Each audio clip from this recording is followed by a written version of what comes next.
예, 우리 이제 하나님 말씀 보시겠습니다. 하나님 말씀 우리 구약 성경 이사야 40장 1절 말씀입니다. 우리 하나님 말씀 구약 성경 이사야 40장 1절 말씀입니다. 찾으신 줄 알고 봉독 드리겠습니다. 이사야 40장 1절 말씀입니다. 너희의 하나님이 이르시되 너희는 위로하라 내 백성을 위로하라. 너희는 예루살렘의 마음에 닿도록 말하며 그것에게 외치라. 그 노역의 때가 끝났고 그 죄악이 사함을 받았느니라.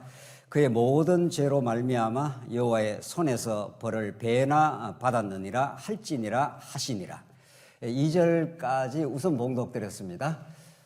우리는 그동안 여러 달 동안 확인해온 이사야 말씀 중에 큰 이제 단락이 바뀌어지는 오늘 지점에 와 있습니다. 우리 지난 시간까지 확인한 이사야 1장부터 39장까지는 하나님께서 언약대로 이스라엘 나라를 섭리하시되 그들의 죄악대로 하나님께서 참으로 무섭도록 때리겠다, 심판하시겠다 하는 내용이 1장부터 39장까지 아주 격렬한 그 진노의 목소리로 그렇게 드러났다면, 이제 오늘부터 우리 확인하게 될 40장부터 66장까지는 부모가 매를 들어서 자식의 잘못을 그냥 내버려 둘 수 없어서 이제 세게 때리긴 하지만 때리는 부모의 심정이 더 아프고 그 사랑의 마음을 담고 있는 것처럼 하나님께서 드디어 40장에서 66장에 이르는 아프게 때린 것이 그들을 미워서 또 그들을 버리려고 쓸모없어서 그렇게 한 것이 아니라 참으로 사랑하기에 그들을 때리시고 이제 마침내 이제 싸매 주시는 그 긍휼과 자비, 그 하나님을 40장부터 우리 66장까지 우리 오늘부터 이제 확인을 하시겠는데, 그 배경을 우리가 이해할 필요가 있습니다. 1장부터 39장 지금까지 공부한 배경은 이제 역사적 배경은 아수르 시대입니다. 아수르 시대고, 오늘 40장부터 마지막 66장까지는 이제 앞부분이 바벨론 시대고, 그 뒷부분으로 갈수록 이제 바사, 페르시아 시대를 역사적 배경을 하고 있습니다. 이사야는 이제 아수르 시대 때 살았던 사람이고, 물론 바벨론이라든가 바사 시대의 그 역사에 산 사람은 아니죠. 하나님의 계시의 뜻을 따라서 그 시대를 내다보면서 예언을 이제 했던 선지자인데, 이 시대를 우리가 특징이 뭐냐 하면은, 하나님께서 이제 이 시대는 하나님이 아브라함에게 약속한 그 이스라엘 나라, 하나님께서 나라를 통해서 여호와 하나님의 그 능력과 권능, 그 궁극적으로 살아계심, 이런 것들을 이제 드러내시겠다고 했는데, 그 나라와 그 왕들의 그 범죄와 타락으로 그 나라가 역사에서 아주 이제 희석되어가는 그런 시대입니다. 나라가 이제 강건하게 가면 갈수록 더 발전하는 게 아니라, 이사야 시대 우시야, 요담, 아하스, 히스기야 때 반짝 이제 회복을 했지만은 점점 그 나라가 희석되고 마침내 오늘 본문의 배경이 되는 바벨론에 의해서 망해버립니다.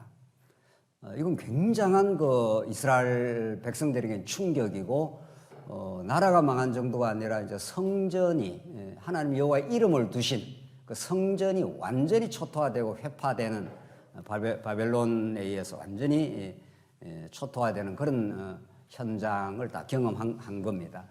그렇기 때문에 이 나라가 과연 존속 가능한가? 하나님께서 약속한 그 영광스러운 다윗 왕국은 어떻게 되는가? 이제 70년 포로 생활 가서 그 고통을 치르고 이제 돌아와서 영광스러운 이제 회복은 일어납니다. 그러나 그 회복의 나라가 다윗처럼 자치왕국이 아닙니다. 이미 페르시아의 식민지로서 이제 좀 회복이 된 거죠. 그 말은 무엇을 의미하느냐 하면은, 이스라엘 나라라고 하는 가시적인 나라는 이제 잠시 회복은 됩니다만은 그 나라는 종식된다는 겁니다. 그러면 이사야를 포함해서 이들의 드디어 이제 선지자의 시대가 도래를 하는 겁니다. 왕과 제사장의 그 시대에는 점점 저물어 가고, 그 나라의 절대적인 위기와 이제 나라가 회파되는 그 시기, 이제 잠시 회복은 됩니다만은 그 나라가 계속 이어지지는 않습니다. 400년 말라기를 거치면서 이제 그 나라는 종적 없이 사라집니다. 그러면 하나님의 약속은 폐해졌느냐?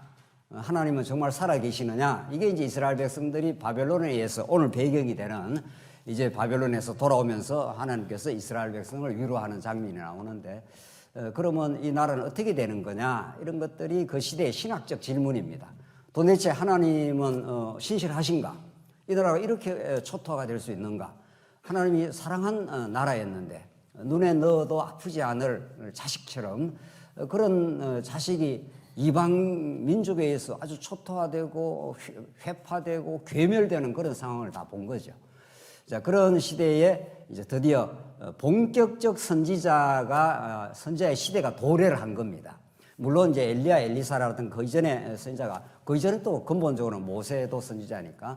그러나 이제 집중적 이제 선지자의 그 예언의 말씀이 터져 나오는 때고, 그 선지자는 나라의 그 멸망의 그 위기를 경험하면서 이 나라가 잠시 회복은 되지만은 궁극적 나라를 이제 내다보는 겁니다. 이사야, 예레미야, 에스겔, 다니엘 등등등등 그 소선지자들이 품고 있는 나라는 그 언약에 신실하신 하나님은 구약에 모형적으로 하나님께서 나라를 건설하고 인도를 해 가셨지만은 궁극적 나라는 이제 다시 오고야 만다. 이걸 이사야 선지자, 특별히 이사야, 예레미야 등등 있지만 이사야를 통해서 이제 나라가 망한 것처럼 보여도 역사적으로도 좀 돌아오지만은 그것보다 더 중요한 메시아를 바라보면서 메시아가 이 땅 위에 이루시는 신령한 나라를 이사야는 이제 내다보고 있는 겁니다. 새하늘과 새 땅을 내다본다. 이사야 마지막 부분 가면 이제 그 말이 나오는데, 직접적으로 예수 그리스도 사건이고 더 근본적으로는 종말론적 새하늘과 새 땅을 내다보고 있습니다. 자, 이게 뭘 의미하는가 하면은 역사의 현실에 드러난 나라가 이스라엘 나라가 계속 장구하게 가는 게 아니라는 겁니다. 역사에 나타난 나라는 모형적인 나라일 뿐이고 진짜 하나님께서 이사야에게 품게 하신 나라는 별도로 있다, 이런 뜻입니다. 그게 구약으로 봐서는 오실 나라지만은 이미 신약을 사는 우리들에게는 어떻게 됐습니까? 오신 나라입니다. 지금도 하늘 보좌에서 하나님 나라의 현재성이라는 게 있는 겁니다. 새하늘과 새 땅에서 궁극적 미래의 하나님 나라가 오겠지만 지금 하나님 나라가 어떻게 됐습니까? 왔습니다. 그걸 이사야가 내다보면서 이 이스라엘의 명멸 사건, 나라가 잠시 이렇게 흥황했다가 사라지는 이런 역사의 시기를 보면서 영원을 내다보고 있는 거죠. 그 말씀이 이제 이사야 40장에 잘 나옵니다. 그러니까 오늘 이사야 말씀을 우리가 잘 깨달으면은 우리 역사를 잠시 살다 갑니다. 천하 없는 천하장사도 나이 들면 다 시들게 돼 있고, 천하 없는 권력, 부요함, 화려함도 사라지게 돼 있습니다. 그러면 우리 인생이 허무하게 사라지는가? 이 질문이 생기지 않습니까? 이 질문에 모두가 직면합니다. 적어도 50이 넘으면 이런 거죠. 한 60만 넘으면 그 질문을 이제 피해 나갈 수가 없습니다. 뭐냐? 이런 거죠. 지금 이스라엘 역사가 그렇습니다. 그렇게 화려했던 다윗 왕국, 그 찬란했던 솔로몬 성전이 눈앞에서 막 초토화되고 사라지는 그 현장 속에서 그럼 하나님은 어떻게 되시는 거냐? 하나님 언약이 신실하지 않는 분이냐? 하나님은 바벨론의 신 마루둑보다도 약한 신이냐? 그렇지 않다, 이런 거죠. 이사야는 그런 하나님의 살아계심을 보여주면서 우리 인생이 이 땅에 잠시 왔다가 사라져 가는 것처럼 보여도 그 속에 하나님께서 우리에게 보여주시는 그 깊은 은혜와 사랑, 그의 주권과 그 능력, 그 살아계심은 영원으로 이어집니다. 오늘 이사야는 그런 정말 장대한 역사 의식을 가지고, 깊고 넓은 역사 의식을 가지고 영원으로부터 압도해 들어오는 하나님의 살아계심을 보여주는 말씀이죠. 그런 그 이사야에 주어진 하늘 메시지입니다. 이사야는 하늘 보좌에서 말씀을 받아서 전달하는 그런 느낌이죠. 그런 그 이사야의 예언은 도대체 무엇을 기초로 하느냐? 이렇게 될 때 이제 언약의 말씀이 등장을 하는 거죠. 이사야가 그냥 역사 가운데 등장한 사람이 아니고 이미 하나님께서 적어도 이제 아담부터 시작할 수 있지만 우리가 좀 짧게 하자면 아브라함, 모세, 다윗을 거쳐서 이 나라가 구약적 이스라엘 나라가 아주 찬란한 나라가 이루어졌습니다. 그리고 나서 이제 나라가 점점 약해지는 거죠. 약해지다가 못해 아수르에서 북이스라엘은 완전히 망하고 남쪽 유다는 바벨론에서 초토화되는 요 배경 속에 이사야 40장이 기록된 겁니다. 그러니까 이미 서두에 제가 말씀드린 대로 이 나라가 다윗 왕국이 계속 번창을 해 나가야 점점 발전하고 번창하면 하나님 살아계시다는 게 보여질 것 같은데 이 시대는 위기의 시대입니다. 나라가 막 초토화가 된다는 거예요. 그럼 이건 뭐야? 이런 거죠. 그래서 하나님은 태초로부터 시작부터 종말에 가면 다 사라집니다. 보이는 세계 다 사라집니다. 그러나 사라지는 게 아니라 영원히 이 땅에 찾아오기 위한 전초전인 거죠. 죽음은 영원한 생명의 도입 사건일 뿐입니다. 사실은 우리 예수 믿는 사람에게는. 자, 그러니까 지금 이사야의 말씀이 이런 아브라함에게 약속한 이스라엘 나라는 구약의 영광입니다. 하나님 살아계심의 영광을 드러내는 거죠. 그것이 하나님께서 그 은혜를 가르쳐주기 위해서 400년 종살이하고 건져낼 때 하나님이 이스라엘 나라에 정체성을 준 거 아니에요.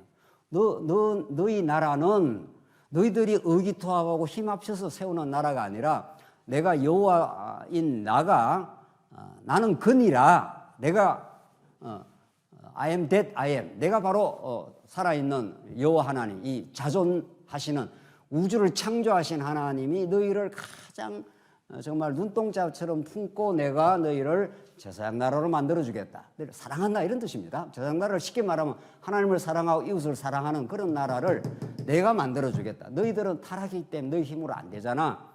그리고 너희들은 다 400년 종살이하고 마음대로 너 중심으로 살고 하나님 여호와 다 잃어버리고 살았지만 나는 너희를 거룩한 백성으로 만들어주겠다. 어떻게? 율법으로 이런 거죠. 그게 모세 언약입니다. 하나님께서 나라의 정체성을 주시고 뭘로 어떻게 이 나라를 통치하고 다스려 주시는가 하면 그게 율법이다 이런 뜻입니다. 이게 계명이고 법규고 규례고 계명 다 갖다 대면 다 이스라엘 백성들 범죄하고 금송아지 섬겨도 내가 규례를 통해서 너희를 용서해 주겠다. 그게 때리시고 뭡니까? 죄악대로 때리고 어떻게 해요? 싸매 준다. 이런 원리가 모세 언약에 다 들어 있습니다, 이미. 이렇게 하나님께서 이런 방법을 통해서 내가 여호와임을 드러내겠다 하시던 하나님이 진짜 때리고 싸매는 겁니다. 때리고 싸매어서 하나님 그 나라를 너희들은 죄악 때문에 그 나라가 다 괴멸이 되고 그 나라 속에서 제대로 더불어 사는 그런 공동체를 만들 수 없었지만 내가 만들어주겠다 하면서 그 나라를 바벨론 포로에서 회복시키는 여호와 하나님을 드러내는 거죠. 여기까지가 이제 배경입니다. 이사야 선지자는 그런 언약의 그 줄기를 잘 알고 있습니다. 하나님께서 아브라함이 하시고 모세를 통해서 율법 통치를 이루어 가시고 하나님께서 이미 예언한 대로 한번 무너졌다가 다시 회복, 때렸다가 그 백성들을 극진하게 내가 너를 사랑해 하는 것을 이제 가르쳐주는 언약의 스토리를 갖고 있는 거죠. 그게 선지자가 중요합니다. 이거 말씀을 하나님께서 선지자에게 주신 겁니다. 그 말씀을 그대로 갖고 오신 분이 예수 그리스도입니다. 그렇죠? 그러니까 선지서를 읽지 않으면은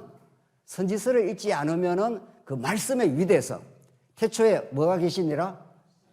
말씀이 계시니라. 그게 그러니까 신약의 그 마태, 마가, 누가, 요한 이런 하나님께 사도들이 그런 그 신약 성경을 기록하는 사람들이 구약의 언약 전통, 특별히 오늘 우리가 지금 살펴가는 이 선지자 전통을 잘 알고 있습니다.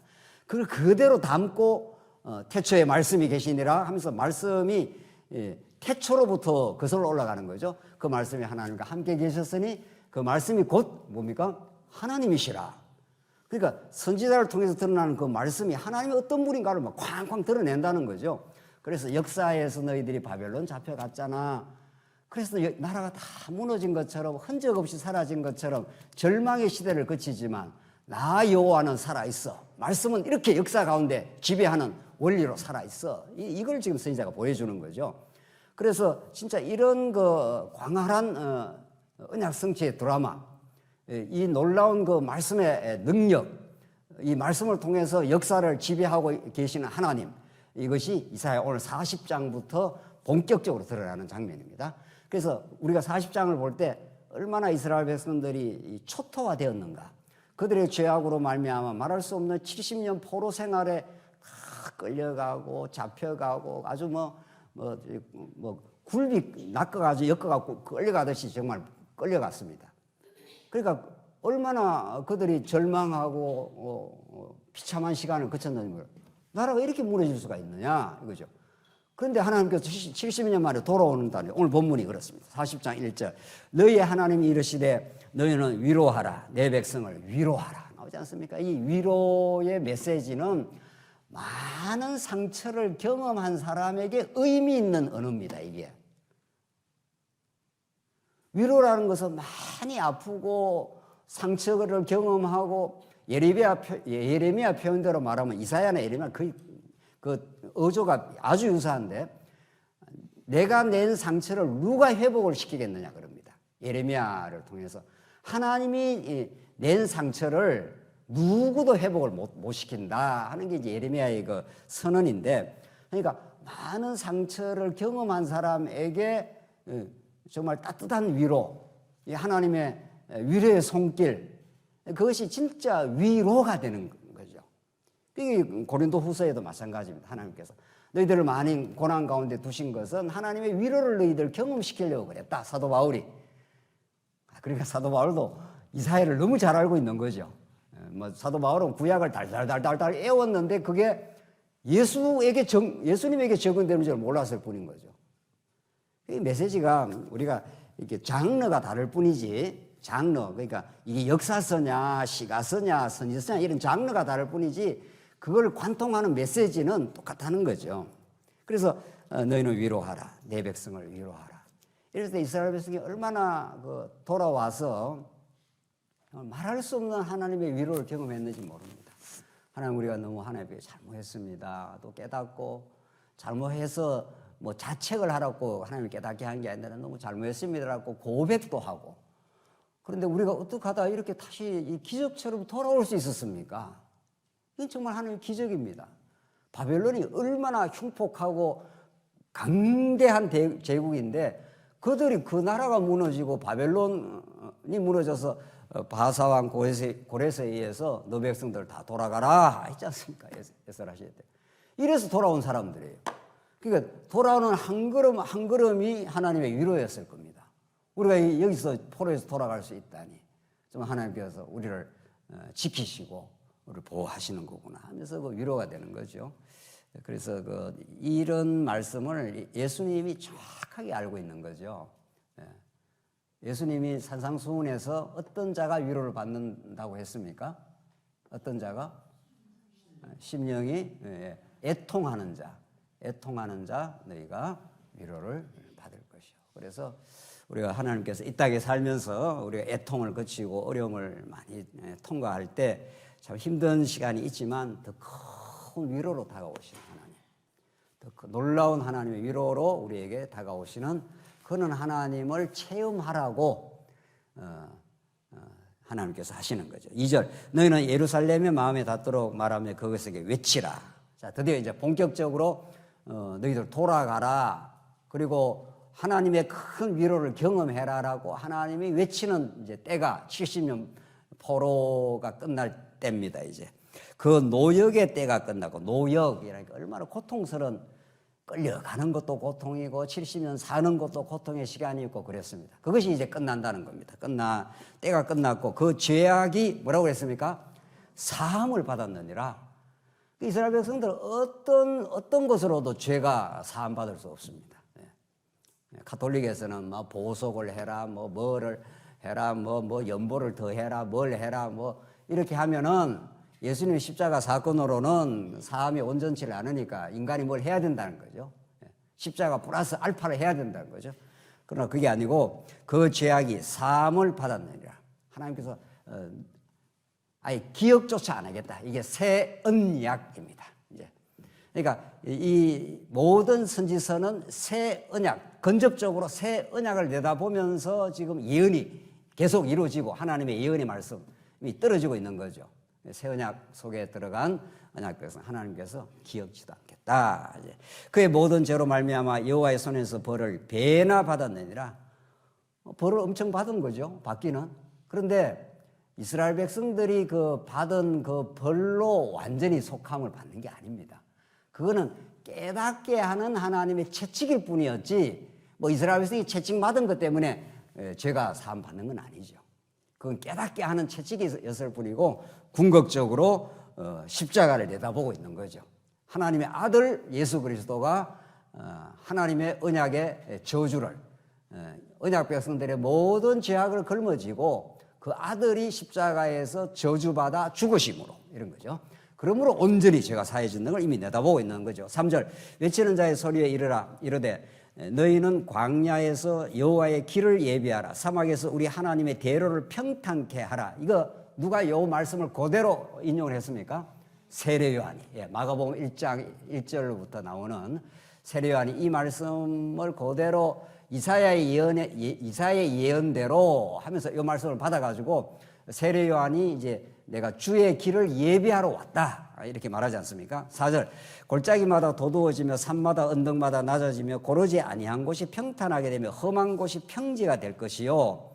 그러니까 골짜기는 이렇게 교만한 하나의 교만의 상징처럼 높이 올라간 골짜기는 도두어지고 이제 이게 하나님께서 이렇게 낮춘다는 거죠. 산마다 언덕마다 낮아지며, 그러니까 높아지고 높이 하나님을 잊어버리고 살아갔던 그 이스라엘 백성들은 하나님께서 다 낮추시고, 또 고르지 아니한 곳이 평탄하게 되며 험한 곳이 평지가 되리라. 좀 골짜기는 도둑어지는 거죠. 골짜기는 쑥 들어간 곳이니까 들어간 곳은 이렇게 도둑게 되고, 높아진 거는 낮추고, 이렇게 해서 평평하게 만들겠다, 이런 거죠. 그렇게 하나님께서 하나님 나라로 오시는 이 땅에, 예수 그리스도가 이 땅에 찾아오시는 것을 이렇게 문학적 방식으로 지금 표현을 해내고 있는 거죠.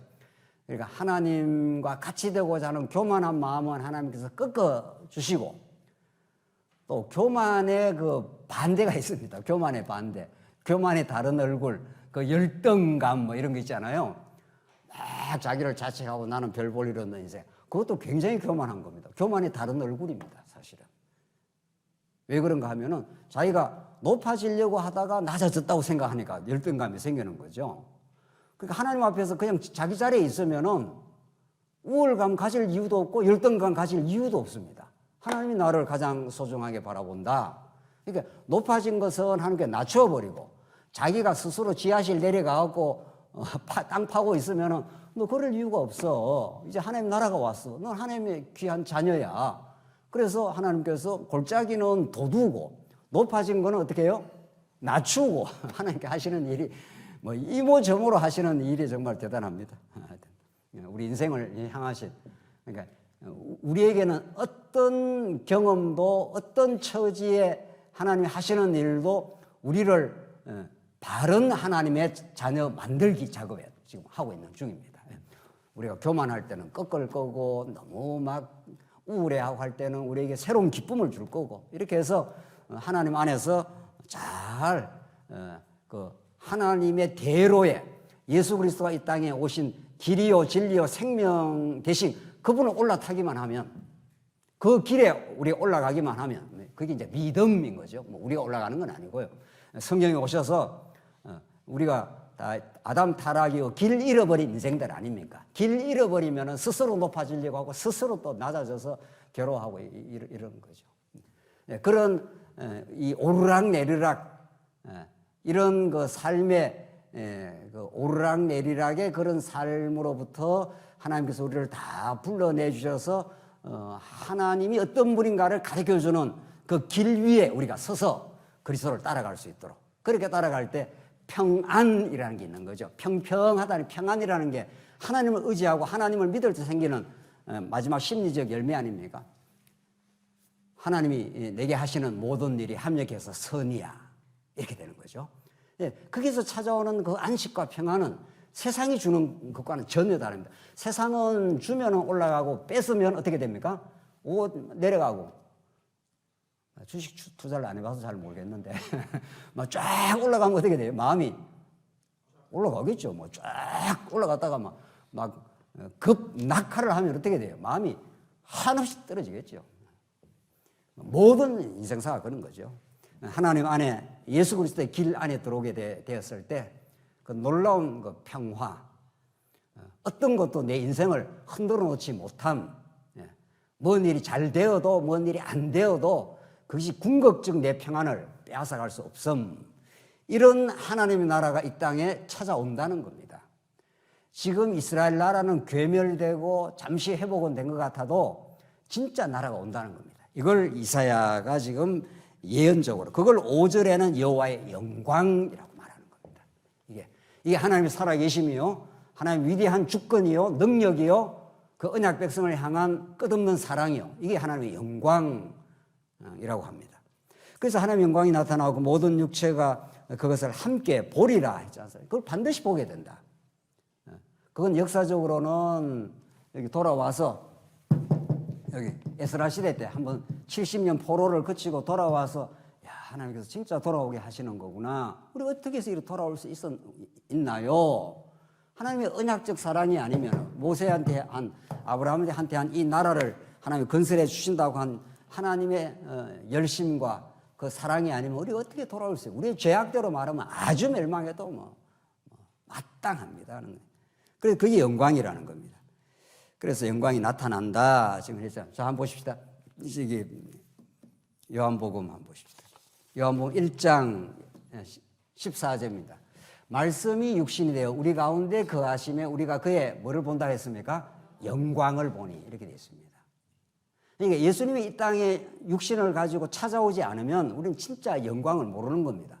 하나님의 영광이라는 건 하나님의 역사를 지배하시는 살아계신 여호와다, 그 말이거든요. 하나님 지금 살아계신다는 거죠. 지금 이 자리에도 살아계신다는 거죠. 지난 일주일 동안도 어떤 우리의 삶의 정황에도 하나님 살아계십니다. 그 하나님 살아계심을 우리가 보게 될 때 우리는 스스로를 정죄하거나 낙심할 이유가 없고 스스로를 높일 이유가 없는 존재가 됐다는 거예요. 그게 앞에서 나오죠. 골짜기마다 도두어지고 산은 낮추겠다, 하나님께서. 그게 하나님의 영광이 드러나면 그렇게 된다는 겁니다. 그러니까 영광을 보니 했지 않습니까?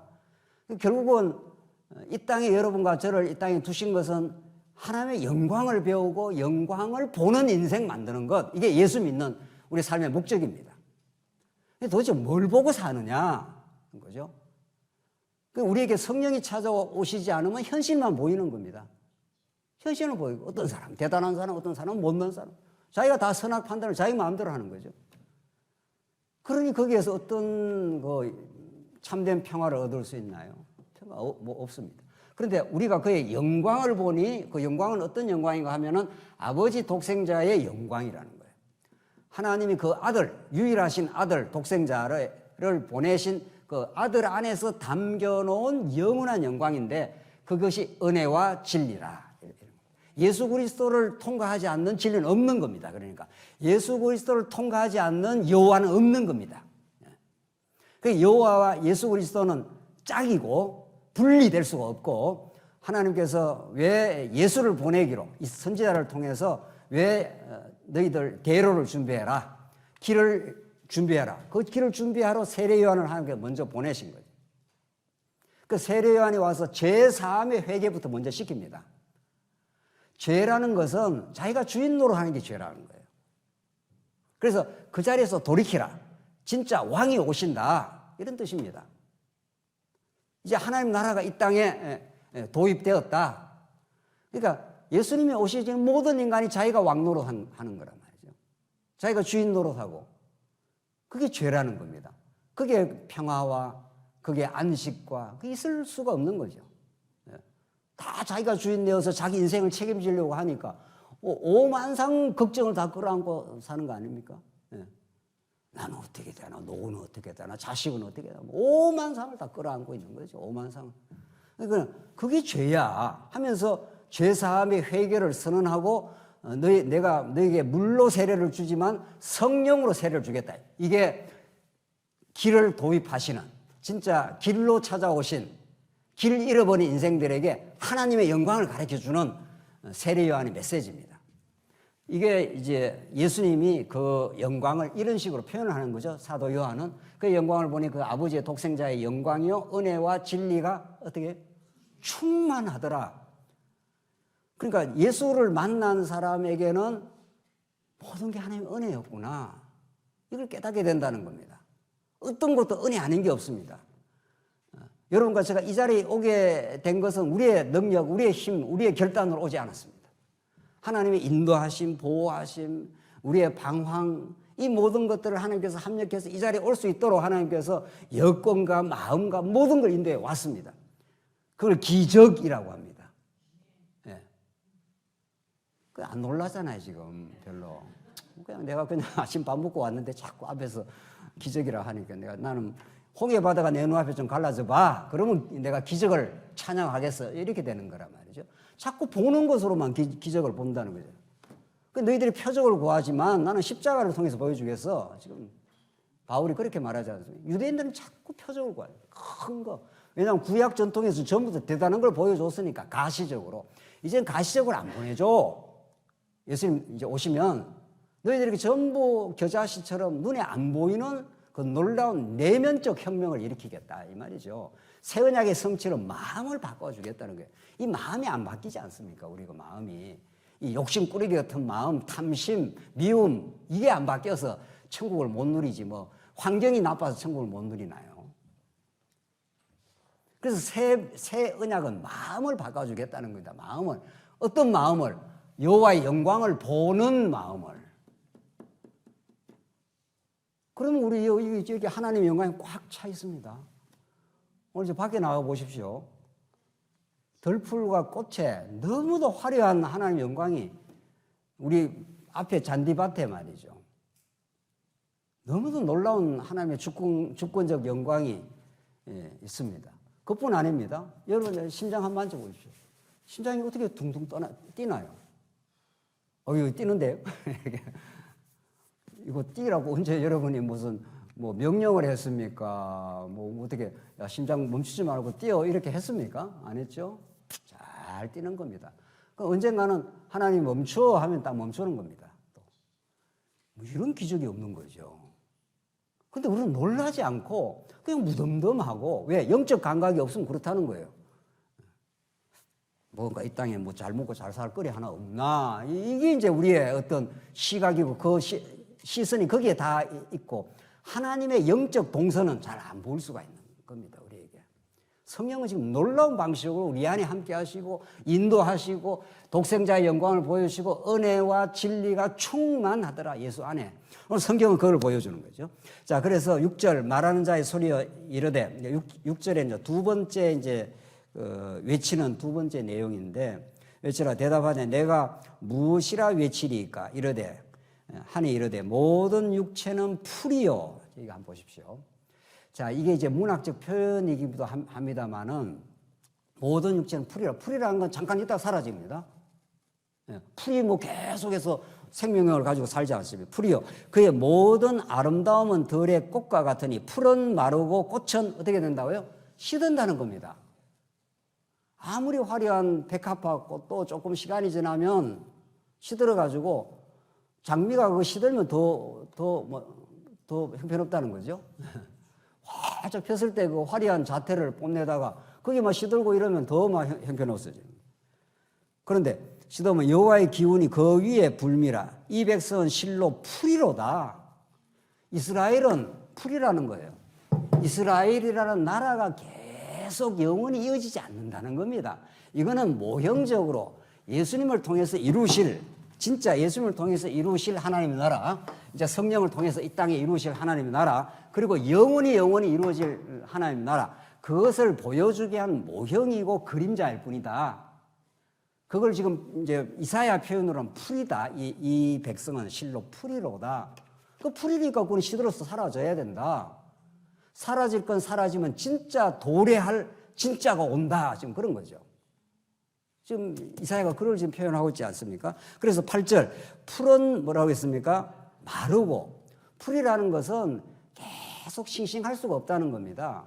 풀이라는 것은 언젠가는 풀은 마르게 되고 꽃은 때가 되면 시들게 돼 있다. 꽃이 막 계속 피는 꽃이 있습니까? 펴가지고 계속 하는 꽃이 있습니까? 이 땅에. 없죠. 다 꽃들 좋아하시죠? 예.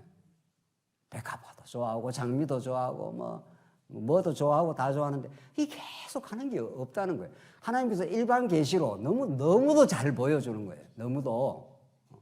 어떤 세상의 영광이 계속 가는 게 있습니까? 없다는 겁니다. 없다. 이스라엘 나라 이제 사라진다. 근데 놀라운 것은 사라지는 것은 굉장히 허무하거나 절망적으로 보이지만 사라져야 진짜가 옵니다. 여러분과 제가 죽어야 천국 가는 겁니다. 죽음이 어떻다는 겁니까? 축복이라는 겁니다. 네. 어떤 그 인문학자가 아주 유명한 인문학자가 이름이 고미숙이니까 우리 고미숙 권사님 말고 아니죠. 뭐 책을 썼는데 현자들의 죽음 해갖고 엄청 막 재밌게 썼어요. 죽음에 대해서. 제가 대충 이렇게 파악을 했지 않습니까? 제가 조그만한 에세이를 하나 썼습니다. 나중에 한번 보시죠. 이 죽음에 대해서 어쩌고 저쩌고 이야기를 하는데, 현자들은 죽음을 두려워하지 않고 어쩌고 저쩌고. 예수 믿으면요, 현자가 안 돼도 그렇게 세상 어쩌고 저쩌고 안 해도 죽음을 통과해야 영원한 천국을 가는 거니까. 안 죽고 계속 살랍니까? 물어봐야죠. 이 몸으로 계속 살고 싶습니까? 병들고 아프고 힘든 이 몸으로 계속 살고 싶으냐고요. 이 몸은 시들어져야, 오늘 본문의 표현대로 풀은 마르고 꽃은 어떻게 해요? 시드나 우리 하나님의 말씀은 어떻게 해요? 영원히 서리라 하라. 이게 복음입니다. 이게 복음이라고요. 그러니까 시간은 영원과 잇대어 있습니다. 그러니까 예수를 믿지 않는 사람은 시간의 종말로 끝이에요. 그걸로 끝이라고 생각해요. 그리고 그들은 영원한 물론 사망인데, 우리 예수 믿는 사람은 시간의 끝이 아니라 영원으로 잇대어가는, 영원을 접속하는, 더 궁극적으로 말하면 이미 우리 안에 영원이 와 있습니다. 하나님 나라가 이 땅에 왔기 때문에. 그죠? 이게 우리가 예수 믿는 오늘 본문의 아까분에 여호와의 하나님의 영광을 보니 하는 그런 뜻입니다. 그 영광을 보는 사람은 영원을 살고 있는 사람입니다. 그 영원을 살고 있는 사람이기 때문에 이런저런 어려움이 좀 찾아와도 그 과정에서는 걱정도 하고 약간 근심을 하더라도 바로바로 회복이 되는 거죠. 영원으로 가는 도중에서 잠시 겪는 것뿐이지. 이렇게 영혼의 빛에서 오늘의 현실을 재해석을 하는 거예요. 그래서 푸른 마르고 꽃은 시드나 우리 하나님의 말씀은 영원히 서리라 하라. 이 말씀을 그대로 베드로 사도가 이 말씀을 인용을 합니다. 이사야가 사도 바울도 인용하고 베드로도 인용하고 이사야의 여러 말씀들을 인용하면서 영원하신 하나님의 말씀, 영원하신 예수 그리스도의 사역, 예수 그리스도를 통해서 영원히 역사를 주도하시고 살아계신 여호와 하나님의 영광을 드러내는 거죠.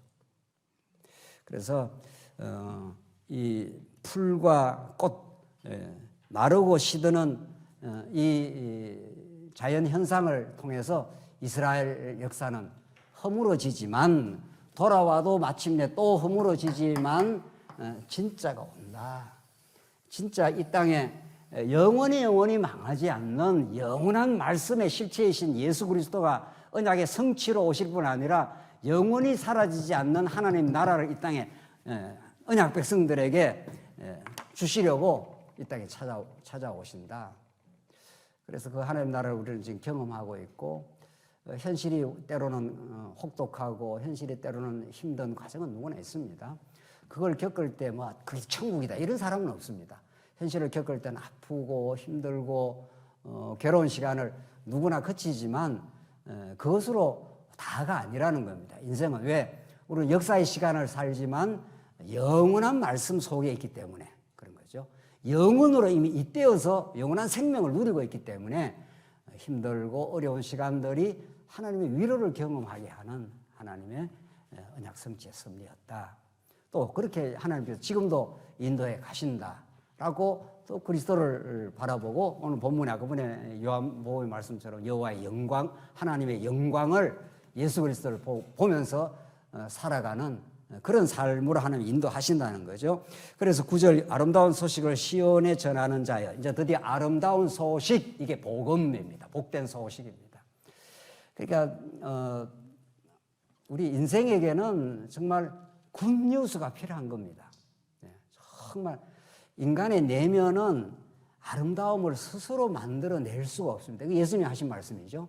너희 속에서 나오는, 너희 밖에서 들어가는 것이 더러운 것이 아니라 너희 속에서 나오는 것이 다 더럽고 음란하고 탐욕, 시기, 원망이 속에서 나오기 때문에 이 언약 백성들, 죄인에게는 밖으로부터 아름다운 소식이 들려야 하는 겁니다.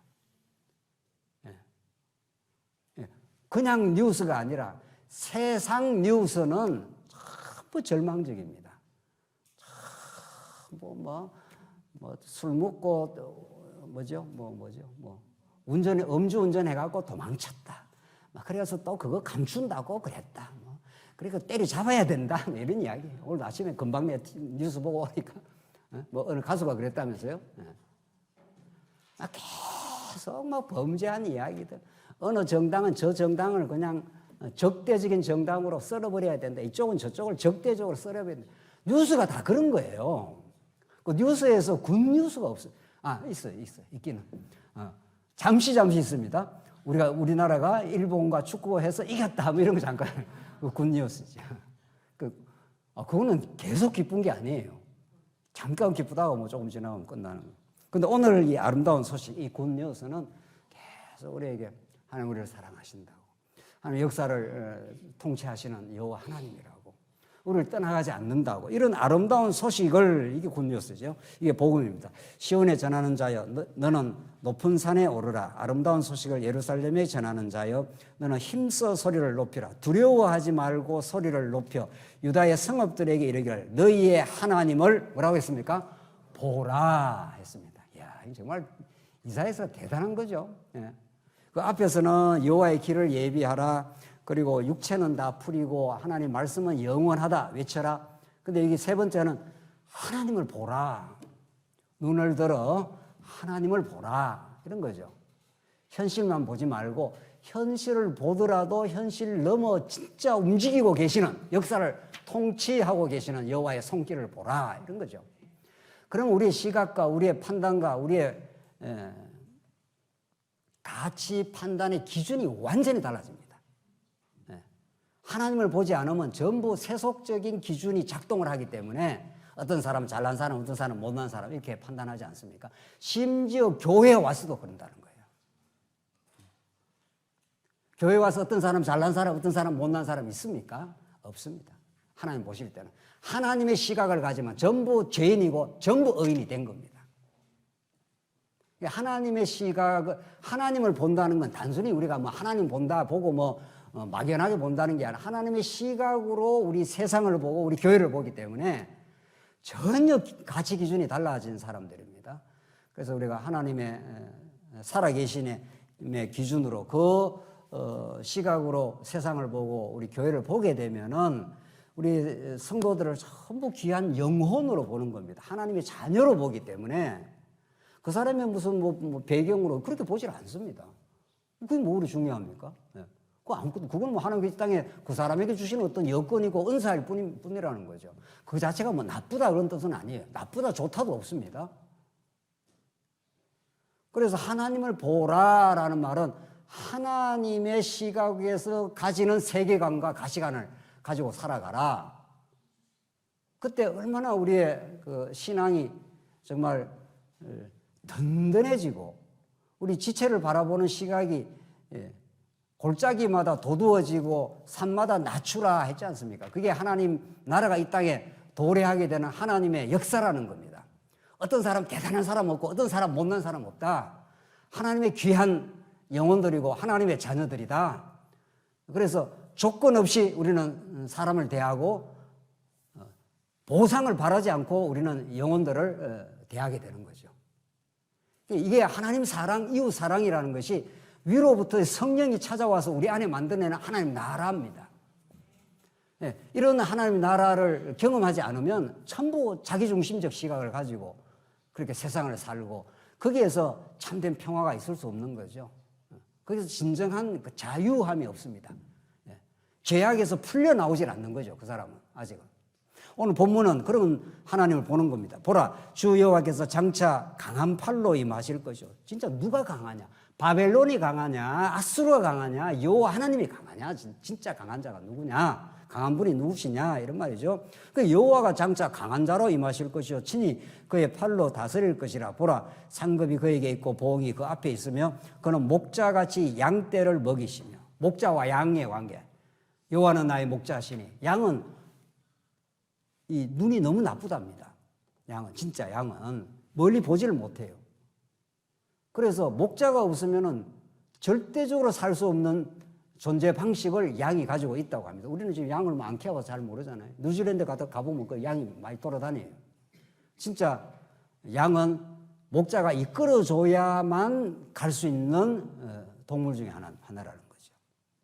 그래서 예수님이 정말 나는 선한 목자라, 또 여호와는 나의 목자라, 그가 나를 푸른 초장으로 인도하시고 실만한 물가로 인도하시는도다.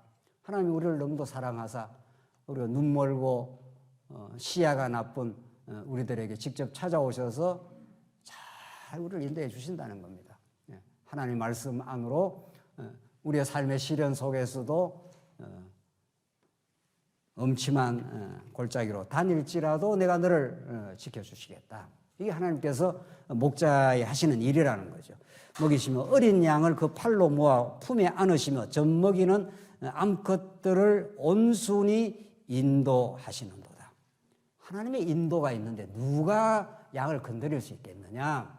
하나님의 보호하심과 통치하심과 그 속에 하나님께서 양떼들을 인도하시는 선한 목자 되시는 그런 여호와 하나님이 진짜 선한 목자 되신 예수를 이 땅에 보내셔서 여러분과 저의 삶에 개입하시고 언제나 함께 하시고 우리를 먹이시고 보호하셔서 우리 영혼들을 그렇게 인도해 가시는 분이시다.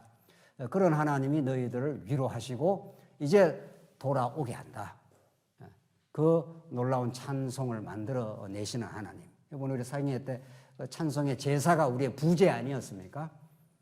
너무도 오래간만에 긴 공백을 뚫고 우리 말씀 운동에 밀어닥친 그 혹독한 시련의 시간을 거쳐서 우리가 만났기 때문에 하나님이 우리를 지켜주셨습니다. 하나님 우리 언약의 말씀에서 떠나가지 않고 우리가 남은 자가 되게 하셨습니다. 이런 찬송 아니겠어요? 이런 그 여호와 하나님에 대한 찬송이 있는 우리들에게 한없이 마음에 감사와 기쁨이 있는 거죠. 그렇게 하시려고 긴 시간에 혹독한 그 시련의 시간도 하나님께서 그치게 하신 거죠. 따라서 우리 사랑하는 성도님들, 하나님께서 우리에게 사랑하시는 방법을 우리는 깊이 알 필요가 있는 거죠. 그냥 잘해주고 먹여주고 그것만 방법이 아닙니다. 때로는 혹독하게 때리기도 하고 때로는 멀리 좀 놔두기도 합니다. 그래야 생각하는 시간도 주고 그 모든 것들이 사랑의 동기로서 하나님께서 우리를 행하고 계신다는 걸 우리가 시간이 지나면 알게 됩니다. 더 철이 들면 더 많이 지나고 보면 하나님이 그때 나를 힘들게 했던 그 시간들 그런 것들이 하나님 앞으로 오게 한 사랑이었구나 이걸 깨닫게 되는 거죠. 그래서 우리가 무럭무럭 하나님 앞에 성숙해 가는 거죠. 좀 쉬었다 하시죠.